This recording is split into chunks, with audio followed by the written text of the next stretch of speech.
capacitação de inovação em obras públicas. Não sei como vocês que trabalham com obras públicas, vocês sabem que criaram um monstro aí, que é o tal da RDC, que começou com um regime especial para a Copa do Mundo. Começou para a Olimpíada, vamos ser bem claro. Começou para a Olimpíada. Da Olimpíada foi estendido para a Copa. Agora para a Copa foi para o PAC. E agora a próxima medida provisória que serve para as obras de saúde e educação. Entendeu? Ou seja, foi criado um monstrengo aí que a gente entendeu como CEBIC, que às vezes a gente tem que também entender que nós temos força, mas não somos capazes de mudar a montanha. Assim. Então temos que ter essa humildade, saber. Então, nesse instante, nós estamos trabalhando fortemente em adequar o FDC a uma realidade, a alguns pontos que atendam melhor a construção civil. Tipo, por exemplo, não é possível que você faça uma contratação integrada, que pode ser um metrô, e eu tenha 30 dias para montar o projeto, montar o orçamento, montar o sistema de financiamento, contratar a tecnologia, isso aqui. Lógico que alguém já falou que esse projeto foi para poder entregar. Então, nós não podemos, em hipótese alguma, concordar com isso. Se não mudarem, nós vamos ferrar muito forte para outra plataforma. Mas tem um item que faz parte do FDC que nos ajuda muito na inovação de obra pública. O que ocorre? Ele cria aquela coisa da nota técnica e coloca 30-70, ou seja, no mínimo 30%, no máximo 70% do item ou técnica ou preço. Certo? Qual que é a nossa preocupação? Como houve no passado muito disso, que você faça uma nota técnica baseada em caráter de coisas muito isso, a gente não pode dizer o nome correto, mas vamos dizer, para conduzir para alguém que seja amigo de quem está fazendo a licitação. Isso a gente não pode permitir, em hipótese alguma. O que a gente está propondo? É que se criem índices objetivos de real melhoria técnica. Tá certo? E aí entra, Raquel Virval, perfeitamente a inovação e sustentabilidade. Tá certo? Se na nota técnica eu tiver um conceito, pô, esse empreendimento vai economizar tanto de água, tanto de energia no meu projeto, você entendeu? Eu posso até cobrar mais caro, porque esse preço ao longo do tempo vai se pagar. Entendeu, senhor? Então acabou abrindo uma janela sensacional para nós, que a gente estava trabalhando fortemente nisso. Então nós vamos trabalhar nessa parte de inovação agora pública. Eu acho que a gente, sabe, discutindo, a gente acaba conseguindo tudo isso aí. Capacitação para inovação, daqui o Vicente, eu não sei o que eu preciso dizer, mas o Vicente, esse trabalho dele que está desenvolvendo, foram feitos vários eventos, vários cursos. Quantos carros vocês estão levando para o Brasil afora já? 3. Bahia Serra Rondônia já estão com unidades móveis que estão replicando esse modelo que o Vicente está. Então, acho que depois você pode... o Cenário Nacional vai replicar o modelo. Foi criado vamos dizer assim, como chama, um piloto, né? Um piloto na Bahia, porque existe uma coisa muito interessante na Bahia, a proximidade deles é muito grande, e a Bahia, quem sabe o Senai da Bahia, seja um dos mais bem estruturados, né? Em termos de laboratório, de estrutura lá muito grande, e a universidade também é muito próxima, estou vendo, foi conosco para Londres ali, a nossa professora, né? A Tasha que está ali, não é isso? Então tem uma proximidade muito grande com todo mundo. Então, essa a parte da capacitação para inovação. Depois, ciência e tecnologia. Isso aqui, quem sabe, seja o que deu os filhotes mais interessantes. Foram feitos alguns debates no longo do Brasil aí, está a cargo do professor Francisco Cardoso, que presidia a ANTAC, na época que foi delegado a ele essa função. Hoje ele já não é mais o presidente, mas ele continua muito forte na ANTAC. E ANTAC, a Associação Nacional do Pessoal que faz pesquisa científica. Qual foi a nossa grande detecção? Poxa, não existe diálogo entre o camarada que pesquisa, o camarada que produz, com o camarada que constrói, com quem projeto. Não existe um diálogo firmado. Depois, quem vai dizer qual é a solução que nós demos foi o Orivaldo e a Raquel, que estão aqui. Mas isso surgiu justamente desse diálogo. Nós temos que criar essa integração, porque senão não tem sentido o que hoje se gasta no Brasil, de bolsa de estudo, de investimento, de pesquisa, não sei o quê, que essa coisa não está concatenada com políticas públicas, não está concatenada com aquilo que interessa para a sociedade. Entendeu? É um absurdo isso que se joga dinheiro fora, muitas vezes, simplesmente porque há uma falta de objetividade, de direção, desse tipo de coisa. Então, esse foi um ponto muito importante que resultou no que está sendo construído, que é o tesouro. Um outro aspecto também é uma sugestão muito forte, muito estruturada, de uma política nacional para a ciência e tecnologia. Que você crie incentivos, que você crie uma coisa, ou seja, um começo, meio e fim, uma proposta de legislação mesmo, e que o Brasil tenha uma política para essa área, que é algo muito importante. Outro aspecto também é algo que tudo isso não se faz sem money, né? sem ter um recurso financeiro. A construção civil, pelo grau de importância dele na economia brasileira, não tem sentido que não tenha um fundo setorial como tem todos os outros segmentos. Você tem fundo setorial para aviação, você tem fundo setorial para agricultura, você tem fundo setorial para petróleo. Não vai pensar que aquela sede que a Petrobras fez, magnífica, lá no Rio de Janeiro, aquilo sai dinheiro da Petrobras. Negativo. Aquilo lá sai da gasolina que nós compramos, que tem um percentual sobre a gasolina, que vai para esse fundo setorial de petróleo e gás, que gera, acho que R$1 bilhão por ano, é isso? Mais ou menos? R$1 bilhão por ano, lógico. Apenas imaginou, você podia fazer uma sede para funcionar daquele tamanho, né? Desde que tivéssemos um fundo setorial que fizesse esse tipo de coisa. Logicamente, que é muito bom a gente criar um fundo dura, descobrir quem vai pagar a conta. Então, na verdade, um simples fato hoje é ver para quem que a gente vai mandar essa conta.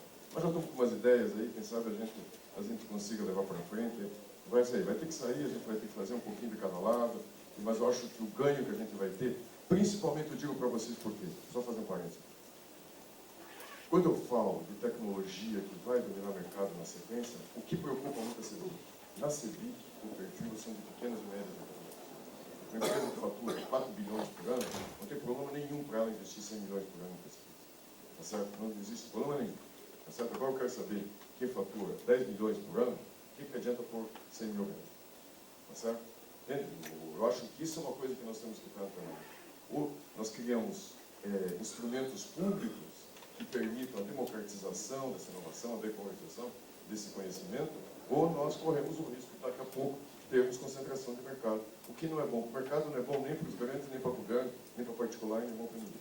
Entendeu? Então, isso é uma preocupação que nós temos justamente em cima desse fundo setorial. O que ele poderia permitir, Robin Hood mesmo, né? Ele poderia tirar daqui, criar, no fundo, o que a gente tem proposto é uma Embrapa da construção. Tá certo? Vamos dizer, não é a Embrapa da construção, porque a Embrapa é uma coisa, o nosso modelo é outro. Mas, vamos dizer, fazer para a construção aquilo que a Embrapa tem feito ao longo do tempo para os pequenos, médios e grandes, megas. Concorda? Vamos dizer, a Embrapa faz para todo mundo, desde a agricultura familiar até o grande lado. Todas as regiões independem de qualquer coisa. A coordenação modular, que na verdade a norma técnica está aprovada, o que nós precisamos hoje, no fundo, é divulgar. E é isso que a gente vai tentar agora fazer, divulgue-se isso, que se crie ao longo do Brasil produtos que estejam dentro das regras da coordenação modular, que permitam que a gente tenha os gás.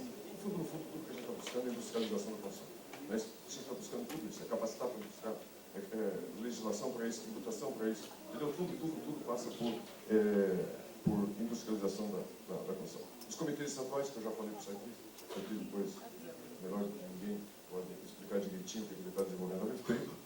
E, combinando tudo isso, eu nem vou falar de conhecimento para inovação, porque me sinto extremamente pequeno perante a informação do que a Raquel pode falar. Mas tudo isso combinando no final do ano, tá, pessoal? Um grande prêmio, o prêmio Falcon Bauer, já avisou alguma coisa disso? Então não sou eu que vou contar. Entendeu? Mas na verdade é o seguinte. Não, o pai da criança.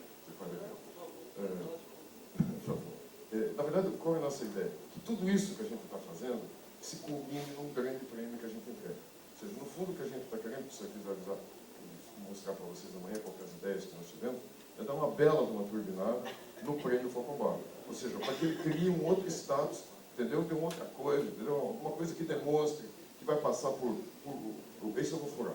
Tá? Até propondo que quem ganhar o prêmio vá para o exterior, fazer uma determinada bolsa, entendeu? Alguma coisa maior, então, vamos sonhar grande, porque esse item é muito importante. Tá?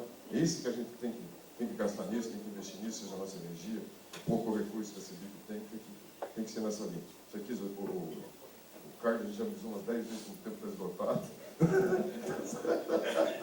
Então, eu quero agradecer vocês aqui, tá bom? Mas eu corri o que deu. Tá bom? Obrigado, viu, pessoal?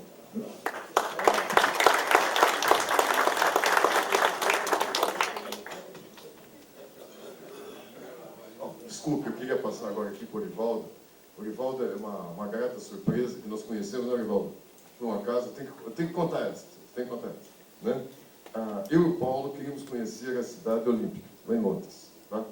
Daí pedimos para a embaixada do Reino Unido arranjar, não sei se você conheceu o Orivaldo, não é disso? Daí o que aconteceu? Daí conseguimos lá, daí o pessoal do consulado disse assim, vocês não querem conhecer outras coisas da Inglaterra? Entendeu? E daí o que aconteceu? outras entidades, eles apresentaram a CEBIC de lá, a Bramate de lá, a CREA de lá, foi isso mesmo? Vocês colocaram nós num prédio lá um dia inteiro, ó. Cada 10 minutos entrava um cara diferente lá, explicava um negócio, entre os quais o Rivaldo, que por ser brasileiro acabou tendo um grau de proximidade maior, que nos levou à BRE. Lembra disso? Que daí nós ficamos mais um dia lá, nos levou até a BRE, nós conhecemos o projeto BRE, que nos encantou, e vimos que era aquilo que satisfazia aquela, vamos dizer assim, aquela demanda que a gente tinha aqui, da integração, da proximidade, de tudo isso aí. Bom, queria passar por Rivaldo. Parabéns, Rivaldo. Boa noite a todos. Eu gostaria de agradecer o convite de falar hoje aqui no ENIC. É a segunda vez que eu estou participando desse evento, que na minha opinião é fantástico, onde reúne todo o setor para debater essas questões importantes para a indústria da construção do país, que passa por um momento muito único, muito oportuno. Eu tenho a minha apresentação aqui, eu vou me levantar e eu acho que vai ficar melhor se eu falar daqui do pódio. Se a professora Raquel me permitir, eu gostaria de falar que a minha apresentação ela é somente o início dessa história. Ela é muito conceitual e a Raquel ela continua, ela dá sequência falando sobre o projeto PISAC, que é o Parque de Inovação e Sustentabilidade para o Ambiente Construído. Então vamos lá, eu só tenho 15 minutos, já gastei 2. Inovação em tempos de austeridade, transformando menos em mais. Então como é que a gente pode fazer mais com menos? Como é que a gente pode ter uma eficiência de 10% e ter uma produtividade e uma eficiência maior? O meu nome é Orivaldo Barros e eu sou diretor da BRE Internacional. Então, o que é inovação? A gente está aqui dentro de uma sala que está discutindo o programa PIT e eu acho que é importante a gente relembrar que inovação é não reinventar a roda. Inovação é a exploração bem-sucedida de novas ideias. Então, a ideia é essa, como é que a gente pode criar mais eficiências e como é que a gente pode transformar através de um novo pensamento, de um novo paradigma, mas levando em consideração o que já foi feito anteriormente. Então, existem algumas perguntas que eu coloquei aqui. Este é um momento bom, é um momento para se inovar. Principalmente nesse momento que nós vivemos de uma crise internacional, onde sem que nós tenhamos nenhum tipo de interferência, nós somos afetados por isso.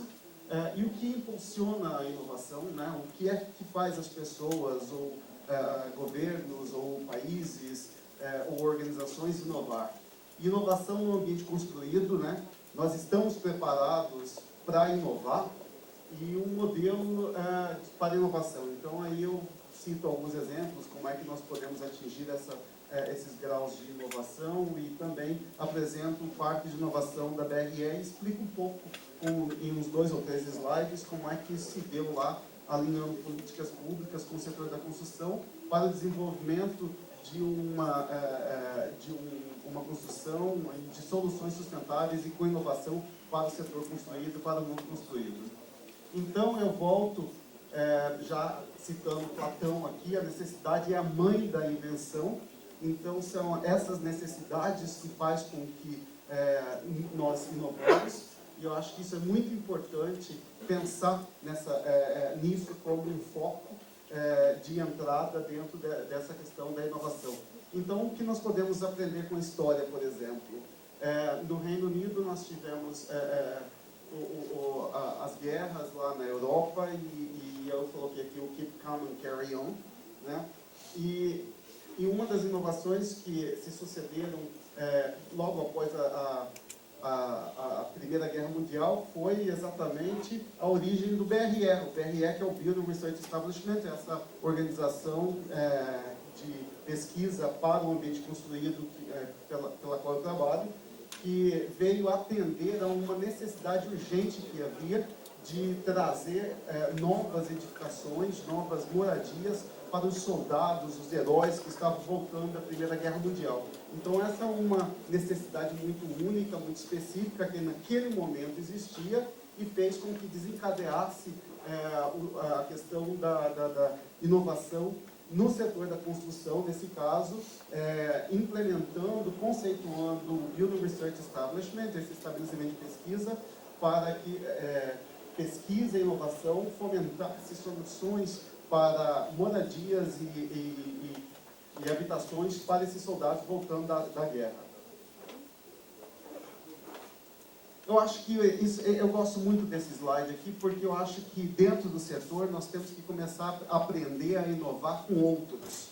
Então nós estamos tão acostumados no nosso dia a dia a viver, a respirar o setor da construção, do ambiente construído, e nós esquecemos que a gente pode se comunicar com outros setores. Então, inovar é pensar fora da caixa e ver como é que inovação se deu em outros setores, em outras indústrias. Então, aqui nós temos, nesse slide, o telefone móvel celular, em 1947, que foi criado, e aí existe uma sucessão de inovação que desencadeou com aquela necessidade, né, durante a Segunda Guerra Mundial, e aí nós chegamos até ao computador.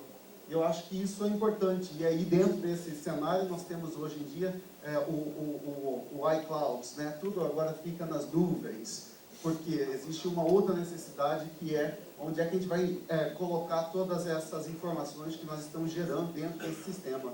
Então, acho que esse slide ele explica um pouco como é que inovação se sucede em outras indústrias e como é que nós aqui, dentro do ENIC, temos esse momento, uma vez por ano, para repensar como é que nós estamos trabalhando e como é que nós podemos inovar e como é que nós também possamos fazer sustentabilidade dentro do setor que nós trabalhamos. Então são vários desafios que então fomentam essa questão da inovação. Nós temos aqui, pode parecer um estranho princípio, enunciar que o primeiro requisito em um hospital é que ele deve fazer o doente não adoecer ainda mais. Essa daí é Florence Nightingale, falando sobre uma necessidade que era muito ímpar naquele momento, que se passava dentro da Inglaterra, onde nós tínhamos os hospitais e que não estavam fazendo o que deveriam ser feitos. Então, às vezes, inovar é muito simples, é só um conceito, é só um pensamento, e a maneira que você transfere isso de uma maneira muito simples e muito direta promove e fomenta essa inovação. Nós temos aqui um desafio político, o J.F. Kennedy falando, nós escolhemos ir à Lua nesta década. Então, nós passamos por um momento político aqui no Brasil também, onde nós temos um ambiente muito favorável a essas transformações, e eu acho que através desse desafio político nós podemos começar a inovar, nós começamos a transformar o nosso setor para atender essas novas demandas políticas. Hoje nós tivemos aqui o ex-presidente da República, o Fernando Henrique Cardoso, que foi uma palestra fantástica, na minha opinião, mas eu acho que esses desafios, e agora o José Carlos estava falando sobre o desafio de entregar Minha Casa Minha Vida, 1 milhão de casas, e quem não tem inovação, quem não tem tecnologia, não vai conseguir. Então, como é que o nosso setor pode atender a esse desafio político de atender essas novas demandas? E aí o terceiro desafio que nós temos é o desafio ambiental. Então, eu quero testemunhar hoje sobre o que eu acredito que é uma emergência planetária.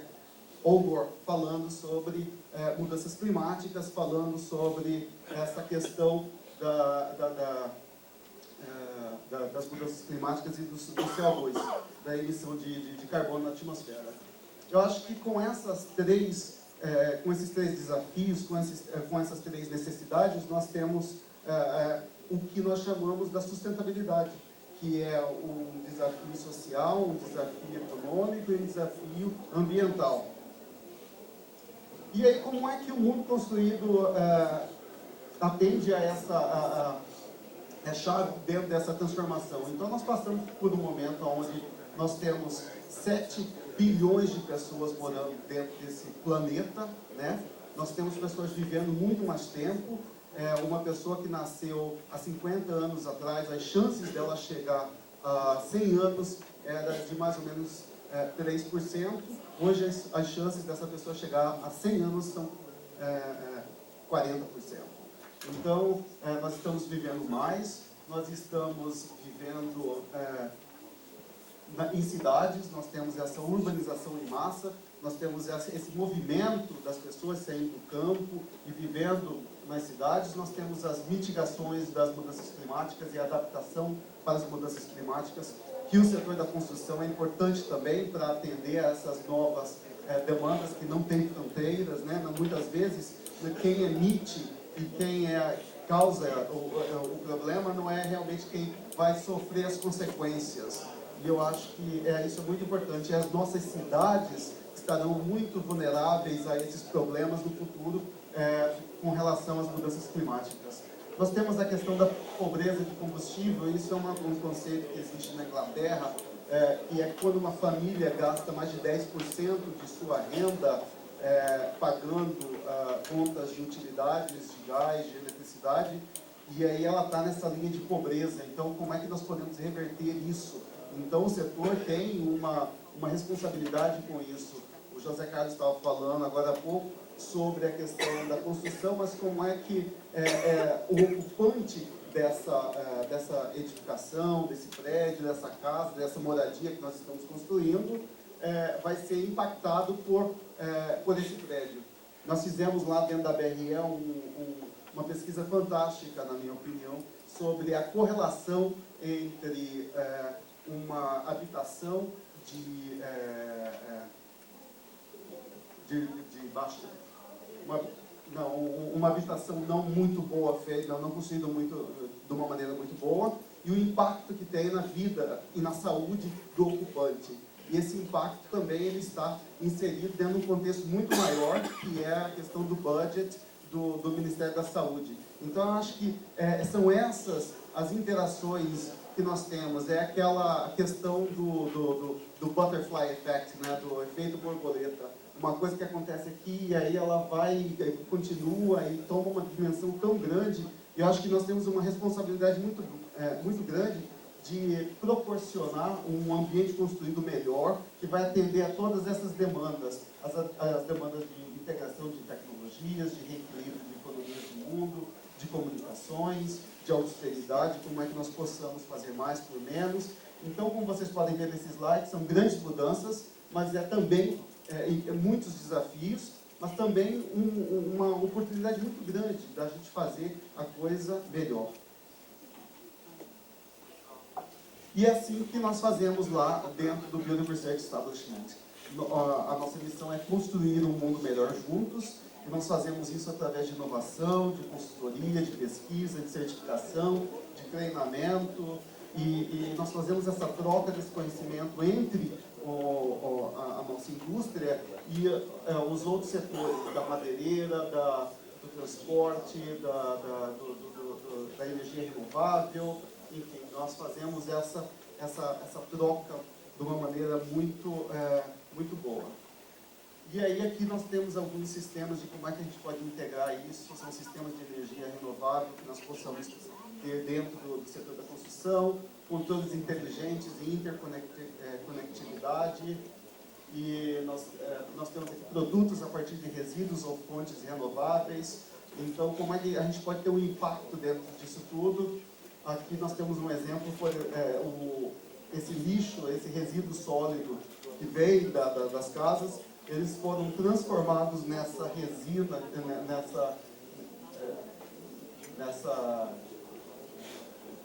nesse pó, que é uma celulose, e a celulose, então, ela é transformada em madeira, e essa madeira ela é utilizada no setor da construção. Então, é isso que é fazer esse tipo de inovação. Como é que a gente pode...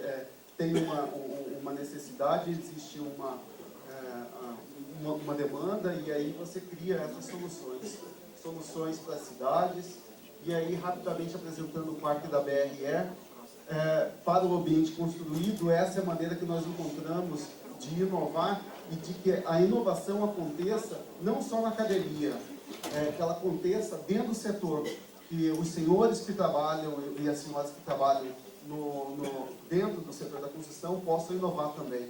Principalmente esse setor que é no Brasil, que a grande maioria que opera são os pequenos, médios e microempresários. Então a preocupação é de sobrevivência, como é que eu estou fazendo business, negócios daqui a 1 ano, daqui a 2. Mas eu acho que é importante também a gente ter um espaço, uma plataforma onde nós possamos inovar, nós possamos colocar nossa criatividade em prática.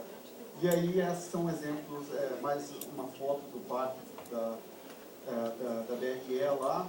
Nós temos um exemplo de como é que políticas públicas e compromissos com a redução de carbono aconteceu. E aí uma introdução do Código de Indicadores Sustentáveis, que em vez de reinventar a roda, o governo britânico veio até a BRE e falou: vocês já têm um padrão de construção, você já tem um standard que é bom, então vamos transformar isso num código. Isso foi transformado e aí foi feito um trabalho junto com a indústria para que ela inovasse e para que ela começasse a atender a essas demandas que o código estava trazendo.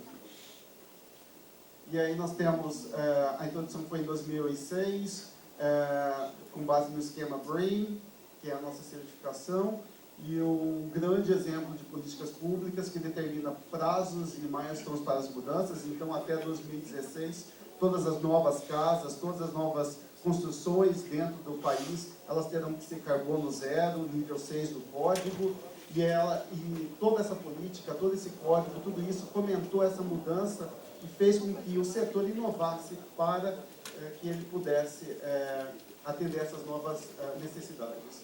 São 12 protótipos com diferentes designs, não existe receita para sustentabilidade. Eu acho que é importante ir para a inovação. Eu acho que é importante sabermos que isso pode acontecer de várias formas. E aí nós temos algumas das pessoas que já passaram por lá. Dentro do Parque de Inovação nós temos a Casa do Príncipe Charles. Isso aqui é o David Cameron, que é o primeiro-ministro da Inglaterra, visitando o parque, junto com o Pete Bonfield. Esses daqui são os chineses. 2 meses depois que os chineses chegaram lá, nós já começamos a construir um parque de inovação em Pequim, porque eles perceberam a necessidade que a China tem de inovar nesse setor também. E aí nós temos uma rede de parques que está acontecendo nesse momento em todo o mundo, está se expandindo de uma maneira muito rápida. Esse daqui é o Vince Cable, que é o secretário de Inovação e de Skills, de habilidades lá do Reino Unido, falando que os parques vão ajudar a levar as ideias a partir da prancheta para o mercado. Eu acho que é isso que é importante ressaltar com esse projeto, e o PISAC vai ser um instrumento para que isso aconteça. E aí nós temos aqui as assinaturas dos acordos com o governo brasileiro, com o governo chinês, o Master Plan da China. E esse acordo foi feito, vou voltar lá rapidamente, porque o Carlos já gritou aqui comigo umas 3 vezes, mas esse acordo foi feito no ENIC do ano passado, não sei se os senhores se lembram, se estavam presentes, e ele foi reafirmado na Rio+20, um compromisso entre o Brasil e o Reino Unido com o PISAC. Nós temos aqui o novo ministro da Ciência, Tecnologia e Inovação, reafirmando esse compromisso. Então nós estamos já a caminho de começar a construir. E eu termino com 2 frases. Eu citei várias pessoas, vários pensadores aqui durante a minha apresentação.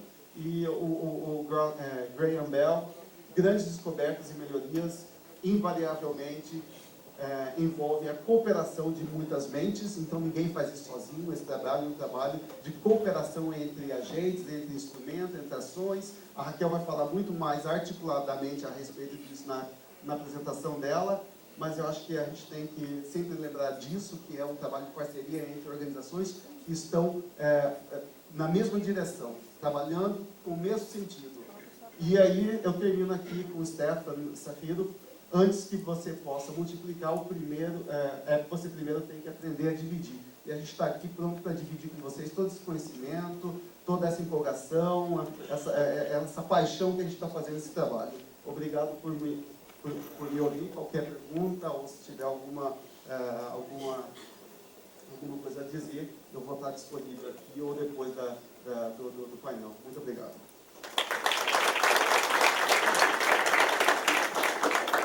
Obrigado, Olivaldo. Professora, as perguntas ficam para o final da apresentação da tarde a todos. Eu tenho uma tarefa dificílima, falar do PISAC em 15 minutos. Vou tentar. É um prazer enorme, né? Vai fazer acho que 8, 9 anos que eu venho ao ENI, e sempre na tomate, raramente no seminário, e a gente sempre está trazendo um projeto, e esse é um projeto muito especial, e a gente tem, na verdade, a agradecer tantas pessoas, que é exatamente essa frase que o Orivaldo trouxe, né? Isso aqui é resultado de várias mentes, de várias pessoas. É claro que tem aquelas que ficam na frente enchendo o saco das outras escutando, mas, na verdade, isso só acontece porque as outras também estão em sinergia com esse movimento. E o Parque de Inovação e Sustentabilidade, peraí, como é que passa isso aqui? Ele é uma meta do PIT 8, Conhecimento para Inovação. Nós assumimos a coordenação desse projeto junto com os outros 8 colegas. E entre as metas está o Observatório do Conhecimento, a cadeia produtiva da indústria da construção, e o PISAC. Passamos então a trabalhar nele.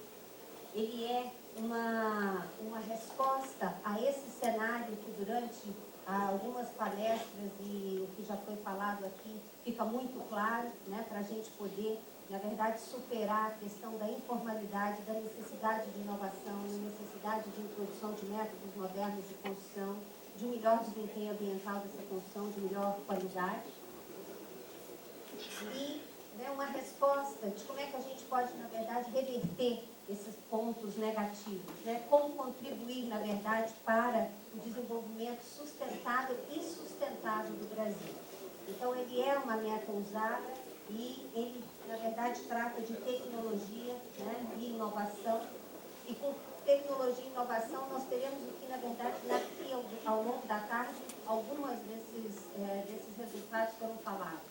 Redução dos impactos ambientais, melhores empregos, atendimento das demandas da sociedade com prazo, qualidade, desempenho, sustentabilidade, melhora da eficiência dos investimentos públicos, importantíssimo, aumento de produtividade, melhor remuneração e fortalecimento das condições de competitividade como no exterior.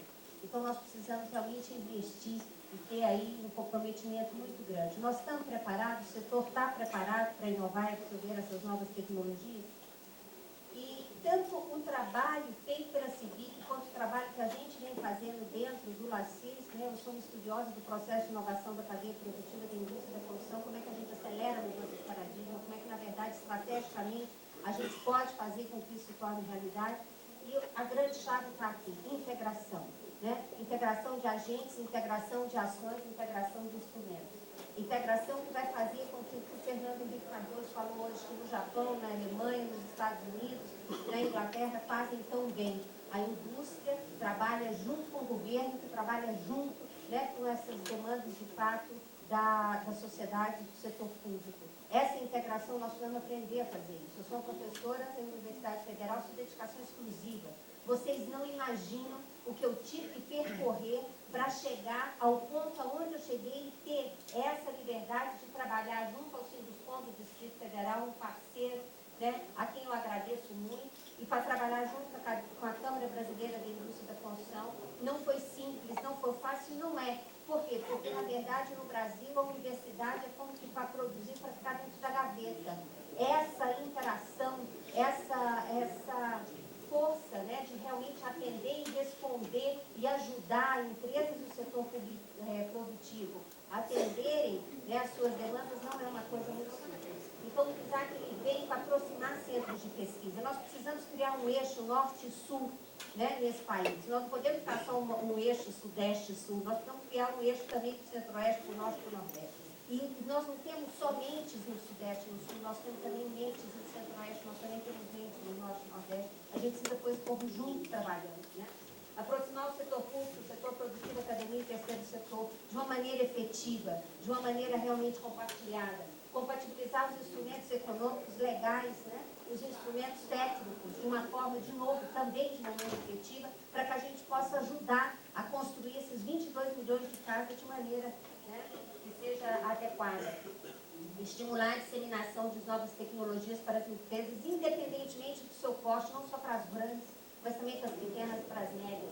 E criar um local onde sejam testados materiais e sistemas diferentes, né, em conjunto. E isso de maneira, né, realmente que a gente permita que gente que está no centro-oeste desenvolvendo tecnologias que são muito boas, trabalho com gente que está lá em Pernambuco, também desenvolvendo tecnologias muito boas e assim por diante. Então, esse objetivo, ele é um objetivo, né, que ele foi realmente idealizado à luz, talvez, da Embrapa, para trabalhar da maneira eficiente e efetiva que a Embrapa trabalha no setor da agricultura. É ousado e ousado. E só foi possível porque essas instituições, no momento, elas conseguiram ter sinergia nos seus objetivos e nos seus valores. Então, o PISAC não é resultado de um único esforço.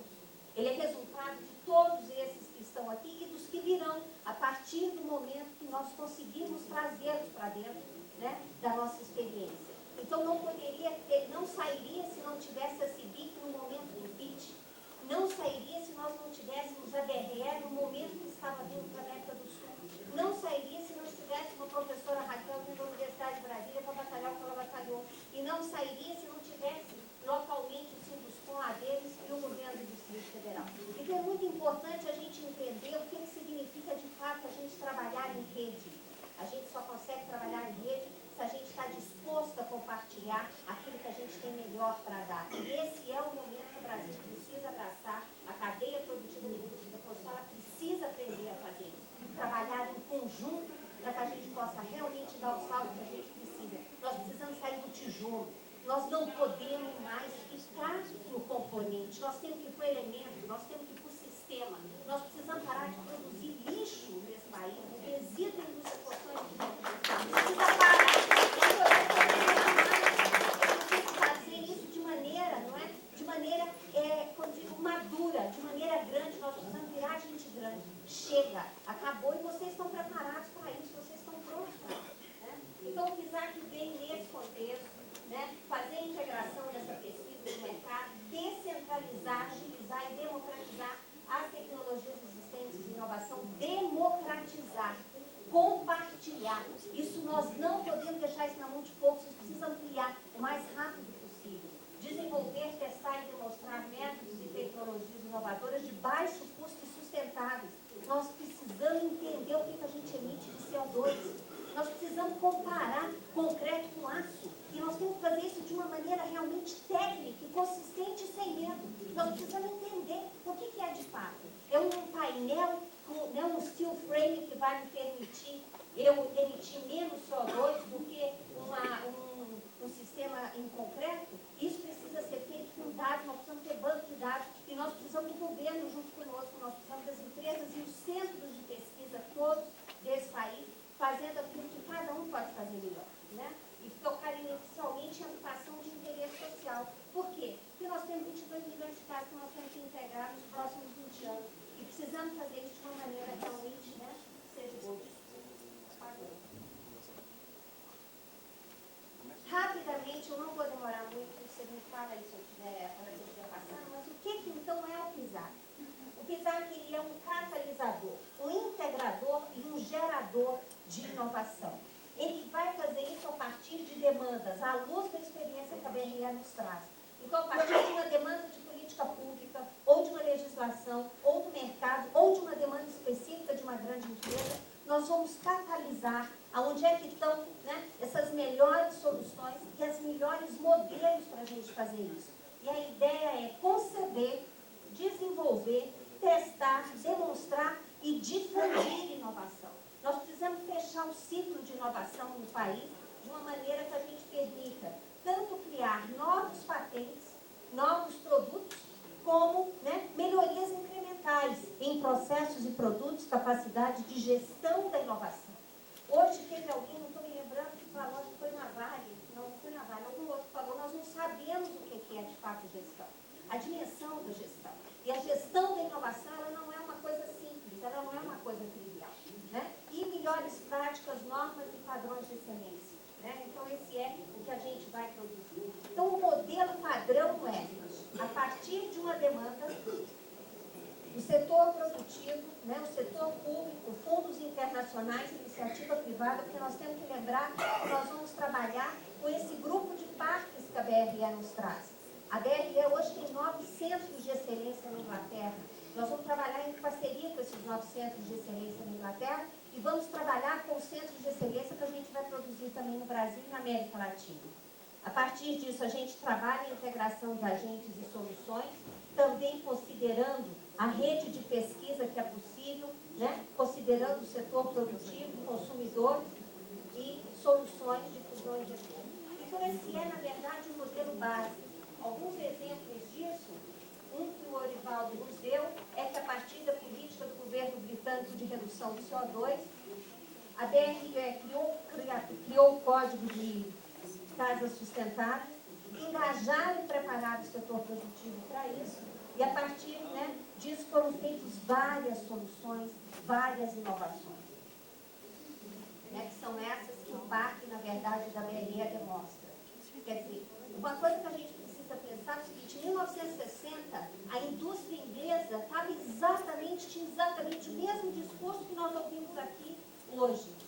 Prazos, qualidade e sustentabilidade. A partir daí passou-se um movimento gigantesco para se, né, desenvolver o que hoje temos os métodos modernos de construção. E é exatamente para aí que a gente está indo. Né? Outros exemplos.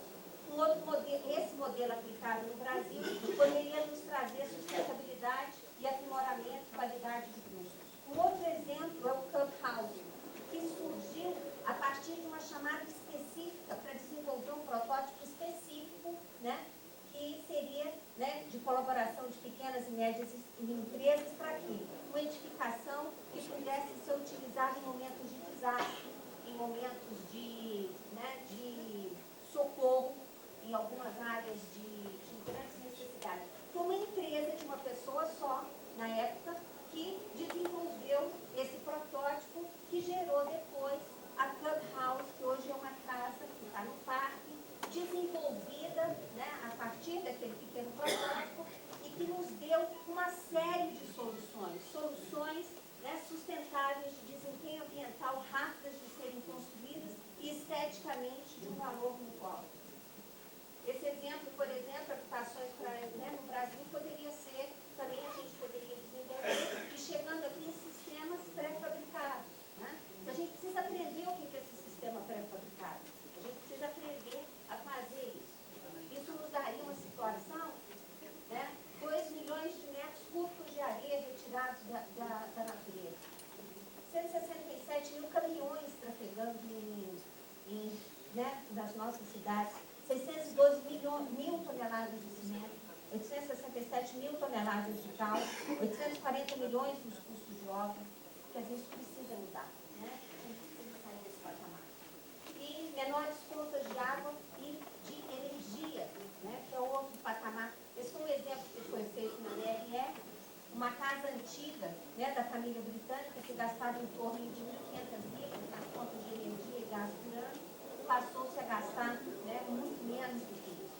Então, esses exemplos e esses estudos a gente precisa levar. Esse é um outro exemplo. Isso aqui é uma necessidade do mercado de criar métodos modernos de construção, né, que poderia também nos trazer esses exemplos. E esse aqui é um último modelo, que é, por exemplo, uma empresa como a BASF, que precisava desenvolver, né, devendo aí uma legislação existente, ela passou a ter demanda específica de testar, monitorar e pesquisar a correção de alguns dos materiais.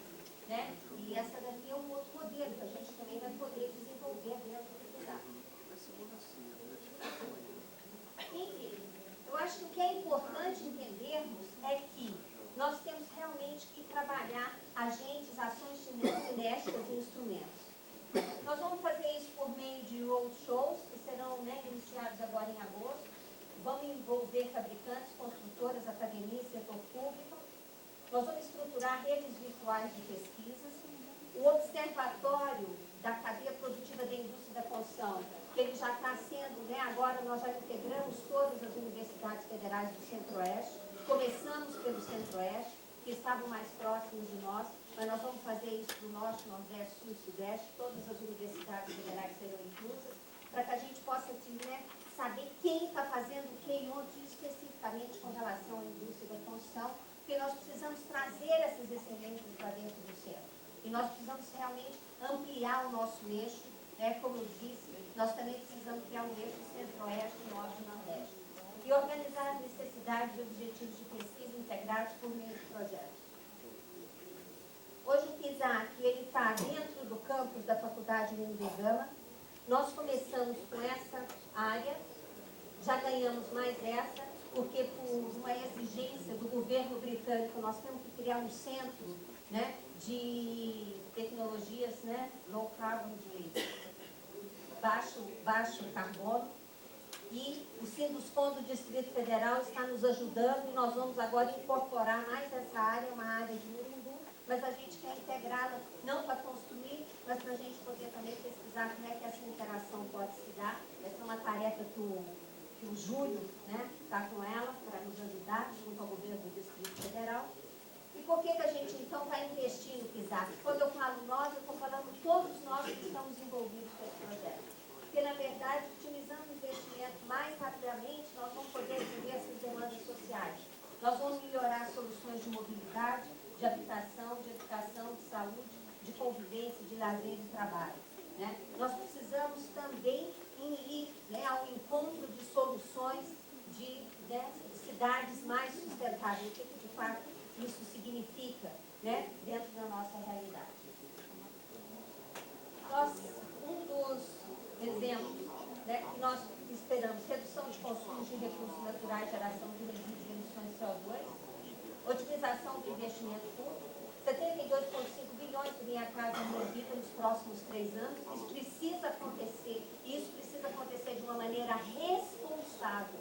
40% da areia desse país é explorada clandestinamente. Ninguém sabe de onde vem, como vem e qual a qualidade que ela tem. Isso precisa, de alguma forma, né, melhorar. Redução dos gastos de uso das habitações, eficiência no uso do gasto de água e energia, apoio em políticas públicas, modelo de escola que proporciona experiências de sustentabilidade. Esse é um compromisso, na verdade, que nós temos com o Mercadante, que estava no LCPI, foi ele que assinou a primeira carta, e quando ele foi para o MEC, nós falamos para ele: ok, então dentro do PISAC nós vamos construir Copacabana. Nós vamos construir, então, uma escola. Corrigir as assimetrias de acesso às tecnologias e aumento de investimento, né, de CPI. Então, esses são um pouco dos resultados. E os próximos passos. Amanhã, exatamente amanhã, nós estamos finalizando o documento final de acordo de assinatura dessas instituições. O acordo que foi assinado na Rio+20 foi entre os governos Reino Unido e Brasil. Assinaram um acordo de apoiarem e assumiram um compromisso de buscarem recursos para viabilizar o PISAC. Isso está sendo feito por meio do Fundo de Mudanças Climáticas inglês, né? E agora nós temos que fazer um acordo interno, CIBIC, UNB, MCTI, BRE, Embaixada do Reino Unido, GDF e os parceiros locais, que é o Sinduscon do Distrito Federal e a DEC. Liberação dos recursos, que deveriam, né, em princípio, começam esse ano. Oficialização de um grupo técnico que vai ser responsável pela execução do projeto de implantação do PISAC. A definição de um grupo gestor, porque a proposta é que haja um grupo gestor formado por todas essas instituições, para que possam, na verdade, acompanhar o processo de implantação do PISAC. O planejamento executivo, né, e o planejamento estratégico, que é onde a gente vai buscar apoio. Então, esse é o momento onde nós estamos. Eu acho que a gente conseguiu caminhar muito, né? Saímos do patamar do ano passado, agora estamos no patamar esperando, dia 17 de julho, o Fundo de Mudança Climática, né? Ele vai dizer se vai dar ou não um dinheiro inglês. O Ministério de Ciência e Tecnologia já confirmou a sua parte. O GDF confirmou ontem para nós, né, Júlio, que também vai dar a sua parte. A Universidade de Brasília já confirmou o terreno e nós temos, então, o projeto já pronto. E agora é aguardar, terminar esse acordo, colocar mãos, né, à obra e, nos roadshows, contar com a participação de todos aqueles que têm para contribuir, como, por exemplo, né, esse moço aqui que me trouxe hoje uma tecnologia lá de Alexandria, que nós precisamos fazer análise de ciclo de vida para saber se o desempenho ambiental realmente é positivo. E é por aí que eu acho que a gente vai. Bom, cumpri. Muito obrigada.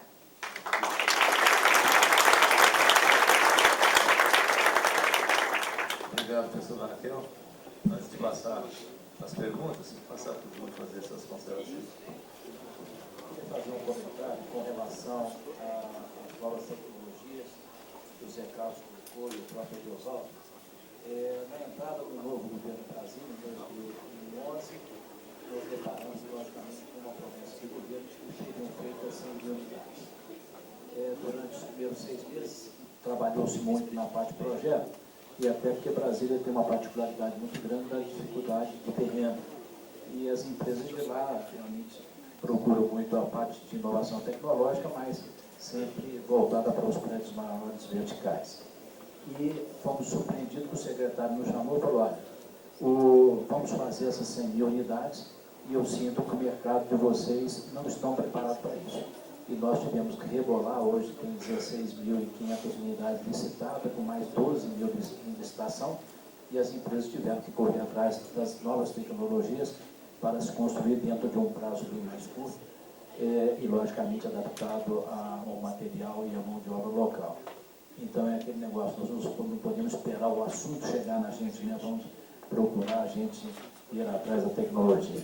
Eu queria fazer um agradecimento especial à professora Raquel, professora que, através de 8 anos, nós temos uma parceria muito boa com a UNB, e o prazer do Sinduscom e a ADEME estar dentro do projeto do PISAC, juntamente com a CEBIC, a BRE, o governo federal, e estamos trabalhando, professor.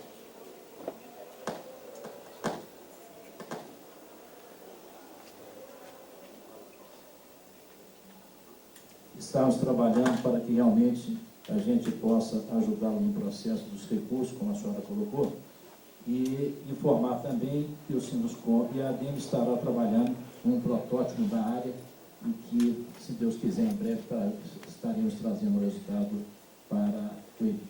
Eu só queria fazer uma complementação importante, que nessa linha de compartilhar e integrar, esse protótipo do Sinduscom do Distrito Federal, eu gostaria muito que o Sinduscom Goiás também participasse, junto com alguns agentes, inclusive já lá de Goiânia, que tem muito a contribuir. Eu acho que é muito importante a gente trabalhar com vocês dois juntos, porque um protótipo desse ele não é barato, o custo dele é alto, e a gente precisa realmente juntar para que a gente possa conseguir de maneira efetiva. Então, essa é uma proposta que eu faço. E, professora Raquel, estamos aí de braços abertos para receber a nossa co-irmã lá de Goiânia e possamos trabalhar juntos. Ok, temos aí alguns minutos. Desejável, Vicente, quer fazer algum comentário? Seu projeto de capacitação, belo projeto.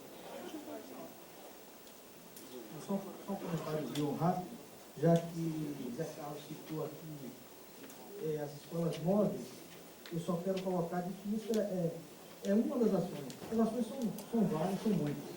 Nesse momento, a ação assim, mais importante que nós estamos fazendo nós desenvolvemos um protótipo também, um piloto, para a gente depois levar para a CEBIC, de uma preparação, um curso juntamente com o Senai e a Universidade Federal da Bahia, tentando atingir o empresário, vamos dizer assim, a escala maior da empresa, no sentido de desenvolver a sua empresa para fazer gestão para inovação. Então, nós estamos desenvolvendo isso e já estamos operando com isso e pretendemos ter resultados para que a gente possa, talvez, oferecer isso aos outros Sinduscons, no Brasil, e tomar, porque eu acho que essa coisa da inovação, a gente sempre tem conversado aí com a Raquel, é uma coisa de cultura. E, no nosso caso, de capacitação para inovação, é um projeto que ele não pode ter início, meio e fim. Ele tem início e meio. No nosso modo de ver, ele não acaba. Nós temos feito seminários de sensibilização em várias cidades. A próxima vai ser em Cuiabá, agora no dia 20 e 21 de julho. E já fizemos em várias cidades do Brasil. Temos também um trabalho que estamos desenvolvendo para estruturar melhor os subempreiteiros, de tal modo que a inovação é a estruturação deles, para que eles possam ter uma visão mais empresarial das suas capacidades, vamos dizer assim, operativas. E é isso aí. Todo dia a gente está tentando fazer alguma coisinha. Obrigado. Boa tarde, meu nome é Tatiana, eu sou do Senai da Bahia, estou plenamente aí integrada, né, com as ações do PIT, a gente tem feito várias coisas em parceria. Já conhecia a professora Raquel, a gente teve a oportunidade de fazer uma palestra junto no interior do Rio de Janeiro, não sei se a senhora lembra, há alguns anos. E gostaria de parabenizá-la pela iniciativa, pelo trabalho. São pessoas como a senhora que fazem a diferença, né, que ajudam a fazer a diferença. Eu queria aproveitar o gancho aqui do tema desse painel, da próxima fase do PIT, e pegando um pouco o que o José Carlos falou, sobre a Embrapa, também sobre o que foi falado de integração, cooperação. Eu acho que é esse o caminho. Eu acho que é necessário realmente que a indústria dê a diretriz da pesquisa e que isso vá para o centro de pesquisa, para o Senai, para a universidade, para que a pesquisa seja desenvolvida para atender a uma demanda da indústria. Isso é fundamental. Então, eu vejo na minha cabeça assim, que é importante que a gente faça esse plano estratégico, para que a gente tenha as diretrizes, né? O que é que a gente precisa pesquisar. E quando se fala de Embrapa, existe uma experiência que eu não sei se todos conhecem, que está sendo feita agora pelo governo federal, com algumas instituições de pesquisa, que é a Embrapi. Embrapi com 2 I's no final, que significam inovação industrial, né? Empresa Brasileira de Pesquisa e Inovação Industrial.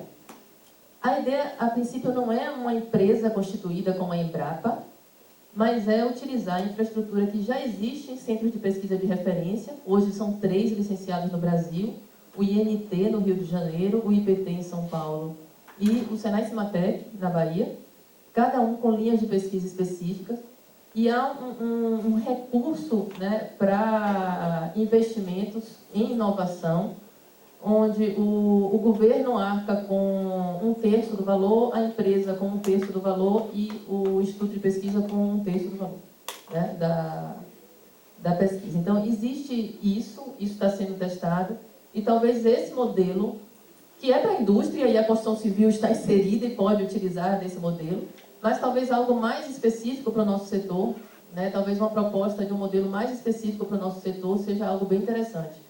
Então, isso permitiria a cooperação, a integração dos institutos de pesquisa, né? Não se criaria necessariamente institutos novos, essa poderia ser também uma solução, mas não necessariamente. E sim se aproveitaria os institutos existentes, cada um com linhas de pesquisa pré-definidas dentro de um plano estratégico, né? Que seja um plano para o desenvolvimento do país, para o desenvolvimento do setor, e com linhas de financiamento mais ágeis, mais fáceis, mais rápidas e vinculadas à inovação para as empresas ou para grupos de empresas menores, que talvez seja esse um pouco o foco da construção civil também.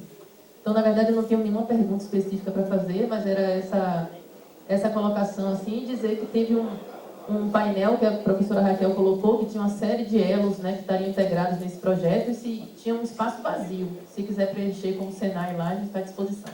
Tá bom? Eu acho que a rede Embrap, né, ela é mais um dos modelos que vão ser incorporados ao projeto. Eu acho que existe uma coisa muito importante, chama-se flexibilidade. Uma das características desse projeto é a flexibilidade. Nós não podemos, de maneira alguma, considerando tanto a questão territorial brasileira, quanto as grandes diferenças que nós temos, nós não podemos ir só para um caminho. Agora, sem dúvida alguma, está sendo considerada, inclusive pelo governo federal, como é que a gente vai incorporar a rede Embrapa. E ela é uma solução. Ótimo.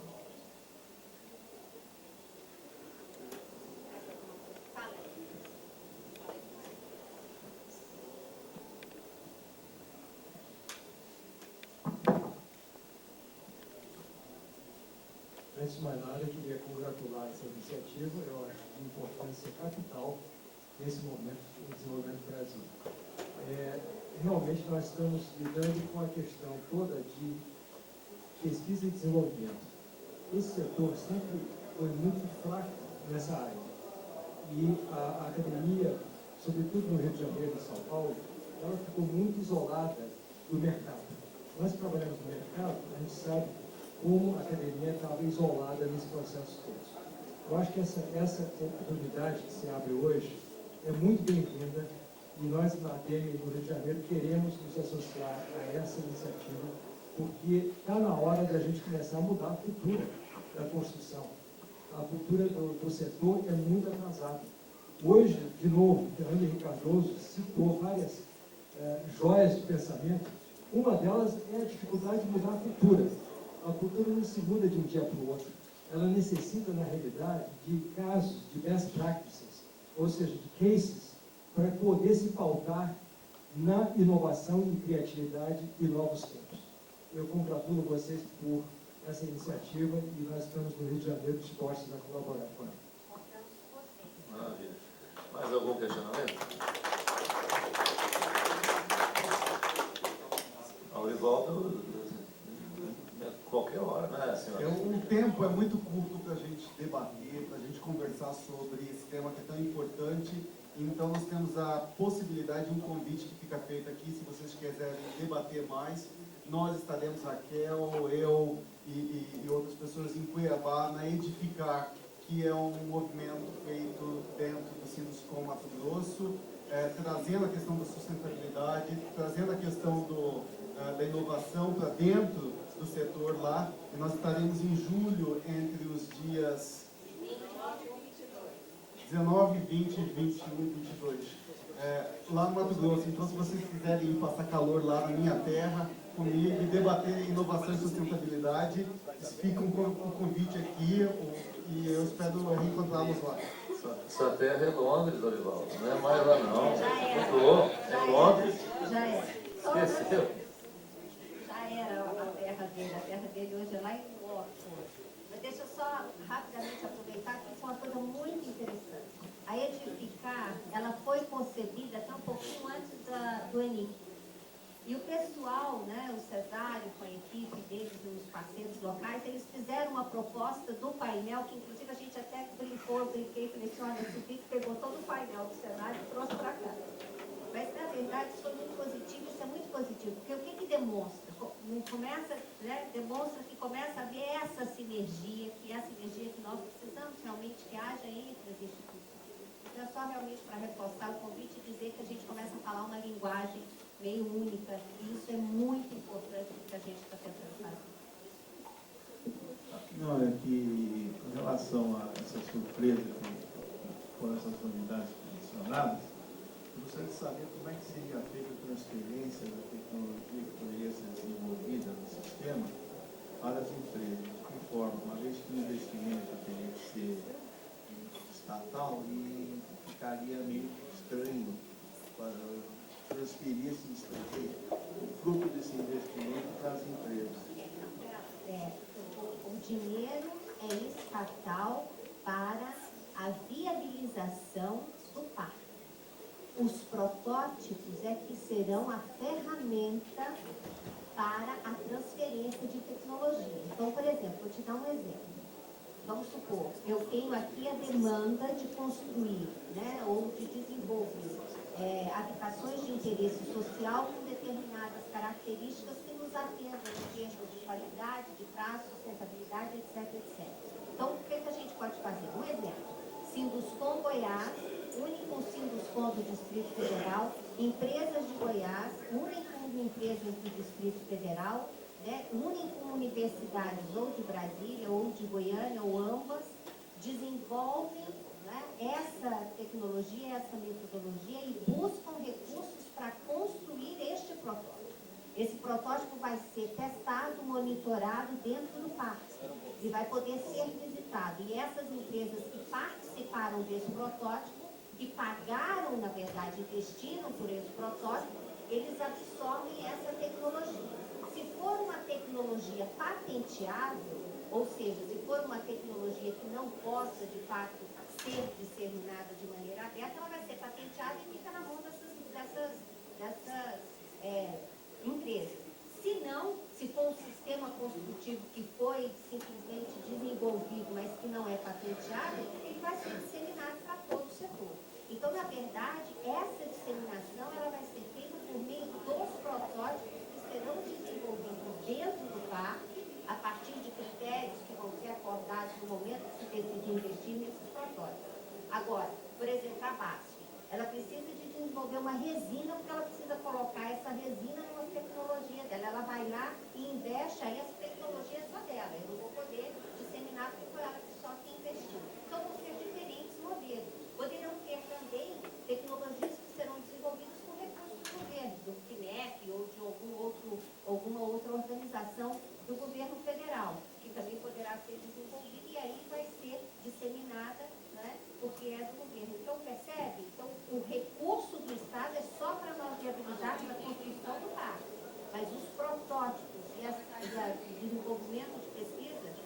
vai acontecer por meio do compartilhamento dessa responsabilidade junto do setor. Maravilha. Provavelmente o setor industrial vai ter que fazer esse investimento, uma vez que dificilmente as construtoras, e principalmente as pequenas, terão recursos para fazer esse tipo de desenvolvimento. Uma não tem, mas 30 tem. Sim. Nós estamos falando das entidades. E a hora Dilui. Aí a hora que eu tiver 30 empresas investindo num sistema construtivo que seja de interesse de todos, eu vou ter 30 absorvendo essa tecnologia e levando isso para o seu campo, que é isso que nós queremos. Professora, dentro do ambiente da Coopercom, cara, entendeu?